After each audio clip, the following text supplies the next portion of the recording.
Good day. We are coming on the air with breaking news about the war in Israel. President Biden about to address the deadly overnight attacks. Let's listen in. We will not ever fail to have their back. We'll make sure that they have the help their citizens need and they can continue to defend themselves. You know, the world's seen appalling images. Thousands of rockets in the space of hours raining down on Israeli cities.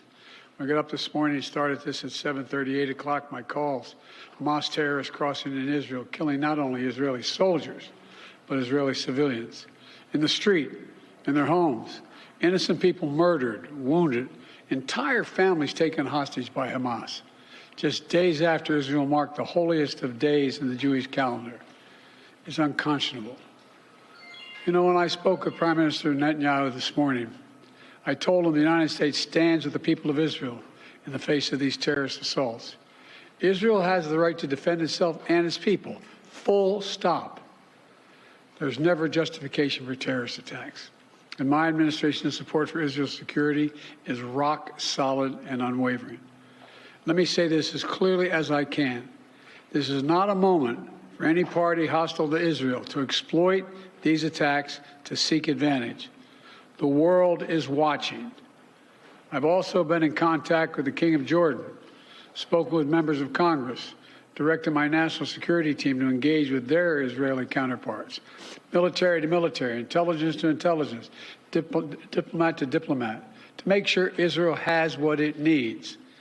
I've also directed my team to remain in constant contact with leaders throughout the region, including Egypt, Turkey, Qatar, Saudi Arabia, Jordan, Oman, the UAE, as well as our European partners and the Palestinian Authority.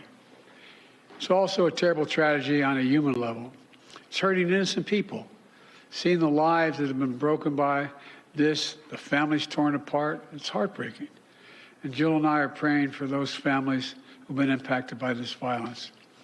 We grieve with those who've lost their loved ones, lost a piece of their soul.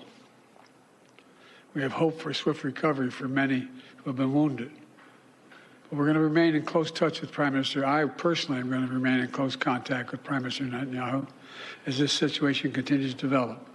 And let there be no mistake, the United States stands with the state of Israel, just as we have from the moment the United States became the first nation to recognize Israel 11 minutes after its founding 75 years ago.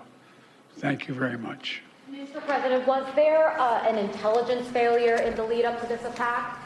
Thanks for watching. Stay updated about breaking news and top stories on the NBC News app or follow us on social media.